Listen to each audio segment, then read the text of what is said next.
Well, greetings and welcome to week 7 of our series. There's a few good men and women. We are on chapter 8 in our reading of the story. We're in the book of Judges. So this is week 7 in the series, but it is chapter 8 in the period of the Judges.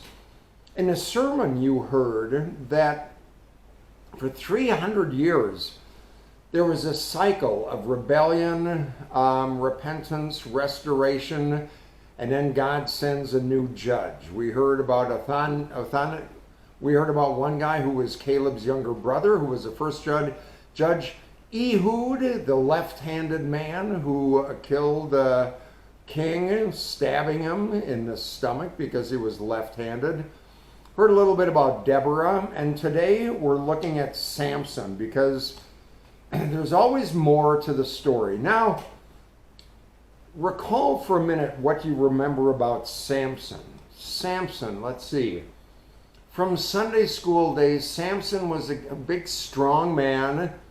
He had really long hair, and Delilah cut his hair. He lost his strength. They took him and put him between a couple of pillars, and they pushed it down, and a bunch of people died. That's what we learn in Sunday school, but there's a whole lot more to the story of Samson, who was the last judge. And the reason we don't hear much about Samson is because he was the last judge, and part of the reason he was a judge is because he wasn't a very good guy. He was, in fact, Samson was a bad guy. I'll say it right up front. Samson was not someone to look up to. He was the last judge, and he was a bad enough judge during those 300 years when they cycled through Judges, when they went through that pattern of rebellion, remorse, and then restoration. God gave him another judge. They went through that cycle 7 times. So in chapter 7 of Judges is also the 7th book of the Bible, but in Judges chapter 7, it's the 7th book of the Bible. So Samson was a good guy when he started. Good looking, tall, handsome. He played quarterback on the football team. He was homecoming king. He was probably voted most likely to succeed. I mean, he grew up with a really good pedigree. He grew up in a godly home. As a child, Samson was dedicated to God as a baby. As a young man, he took a Nazirite vow, which is a complete dedication to God in all things. What he ate, what he drank, how he behaved, how he lived out his righteousness. But when Samson started to grow up, especially as a teenager, he really started to rebel. Doing his own thing, going away from the vows that he had made when he was young, those Nazirite vows. Not going to cut my hair. I'm not going to drink alcohol. I'm not going to have anything to do with women except, 6-foot distancing at the homecoming dance and all that kind of stuff. He was a very strong individual, very strong physically, but morally and spiritually, he was bankrupt. He was a weakling, giving into his own desires all of the time. And what we're going to look at is 3 mistakes that Samson made in his life that are things that we can learn from so that we don't make the same mistake. The first mistake Samson made was that of self-indulgence. He had no self-control, undisciplined living. His first mistake was giving in to temptation. His temptation was tickled and he gave into it, okay? People get tempted with things all the time. You might be tempted with money or food, drugs, alcohol, sex, drugs, emotions, the way you manage your time. People are tempted by all kinds of things. But most of us, when we're tempted by those things, we back away from them. It's kind of a warning signal. If not a yellow, it's a red signal and we back away from those things, because anything that is left out of control in our lives will eventually ruin our lives. For Samson, his biggest weakness was women. Okay? Samson had a weakness for women, and many of them. In fact, even though he had a stellar upbringing, which is told to us in Judges chapter 13, I said 7 before, but there were 7 cycles of the rebellion, and Judges is the 7th book of the Bible. In Judges 13, we read that Samson went down to Timnah and saw a young Philistine woman who was a woman from the other side of the tracks. I mean, she was non-Jewish, she was outside of the chosen people. Nazirite vow, you not only don't have anything to do with women, but not anything at all with Philistine or women from the other side of the tracks. So he says to his father and mother when he gets home, he said, there's a Philistine woman down there, go get her for me. Go get her for me, as if she's a piece of property that his parents can just go and get. And his mother and father said to him, well, you know, why can't you get a good, nice girl and, you know, kind of from our own family system? Why can't you do that? And Samson says, no, get her for me because she pleases me. Okay? That's the way Samson lived his life, with self-indulgence, not being able to say no to things that tempted him. It didn't matter that God had said, at this point, especially in Judges, don't marry an unbeliever. Don't go near people from the other side of the tracks, especially your enemies, which the Philistines were. Instead, he just said, I've got to have her. Go get her for me.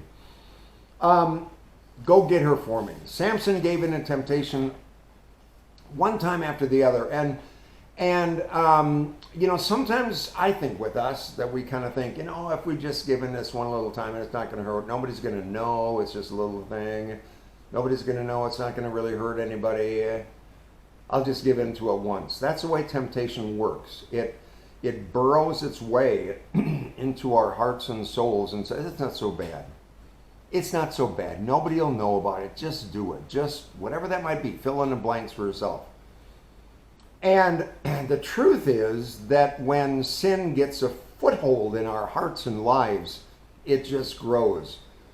It's like a cancerous growth that just grows and grows unless you put a stop to that temptation of self-indulgence or temptation, whatever that might be. It will eventually end up ruining your life. That's why you just say no right from the outgo. Samson never learned how to say no. Second major mistake is that Samson was always ticked off. He lived in a constant state of resentment and anger. He was always upset about something. And he does so in an increasing way. In fact, in Judges 14, Samson kills 30 men for their clothes because he wanted the clothes that they were wearing. He was so angry that they had clothes from Nordstrom's, that he had clothes from Target, that he killed 30 men to get their clothes. When some of the Philistines did him wrong, what he did, and this is a terrible animal abuse story, he went and got 300 foxes, tied their tails together, put a torch between, lit the torch on fire, and the foxes ran into the Philistines' cornfields and burned it all down. Well, the foxes, 300 foxes, also died.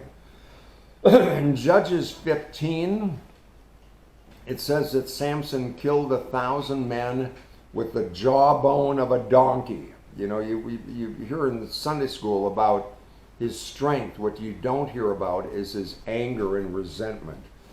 His life was out of control. He was hot-headed, angry, resentful. Bitterness was wrecking his life. Anger was wrecking his mind. Self-indulgence was wrecking his soul. Samson's third mistake was simply his carelessness. His strength was a gift from God, but he continually abused it. He had taken that Nazirite vow when he was a child, no alcohol, all that stuff. And his long uncut hair was a way to kind of show that he was strong in following God, but he wasn't. His carelessness. Samson was a gamer. Samson was a playboy. He toyed with temptation to try to see how close he could come to the edge without falling over. How close he could get his hand to the fire without getting burned. And he was just careless. So the third mistake was his carelessness.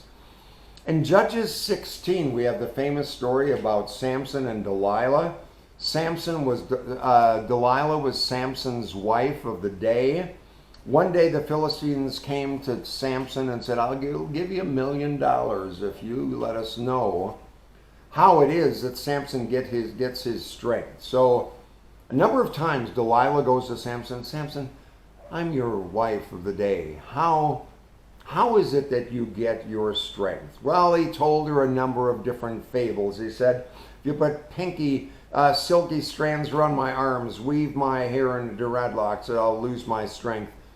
So she did those each time the Philistines broke in on Samson's thinking that he had lost his strength. He didn't. He killed him. He's a bad guy, okay? Finally, Delilah pleaded with him. She says, please tell me. Here's what happened in Judges chapter 16, verse 19. Having put him to sleep on her lap, she called the man to shave off the 7 braids of his hair, and so began to subdue him, so his strength left him. She called, Samson, the Philistines are upon you. Samson awoke from sleep and thought, I'll go out there as before and shake free. And then there's this verse that says, but he did not know that the Lord had left him. Okay? Samson is the last judge. He's a bad guy. And he did not know that the Lord had left him. You know, he did not know that the Lord had left him. That's it's really almost one of the most tragic statements of the Bible. He did not know that the Lord had left him. He was so tied up into himself and his lifestyle that all that stuff was weakening his life little by little.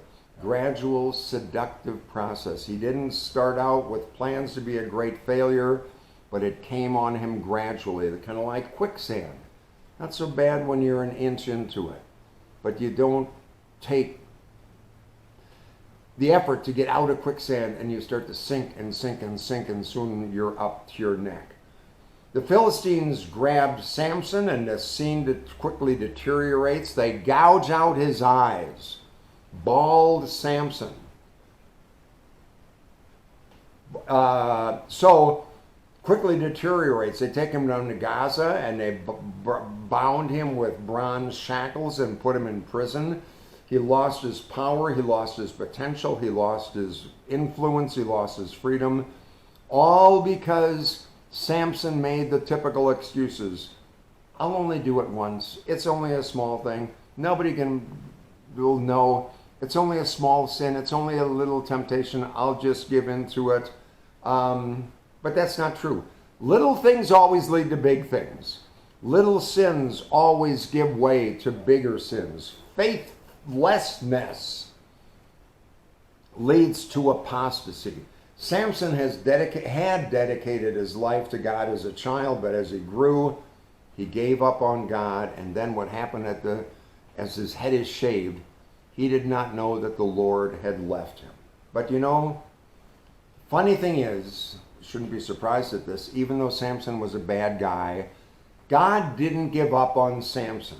All the while, Samson was out doing his own thing, forgetting about God. God never forgot about Samson. God was willing to give Samson a second chance and a fresh start. So in prison, Samson's hair, this is interesting, it's a little verse. It said in prison, Samson's hair began to grow again. During that time in prison, Samson had a lot of time to think and reflect on, and had time to think to himself, Lord, you know, I've blown it. I've really made a royal mess of my life. God, give me a second chance.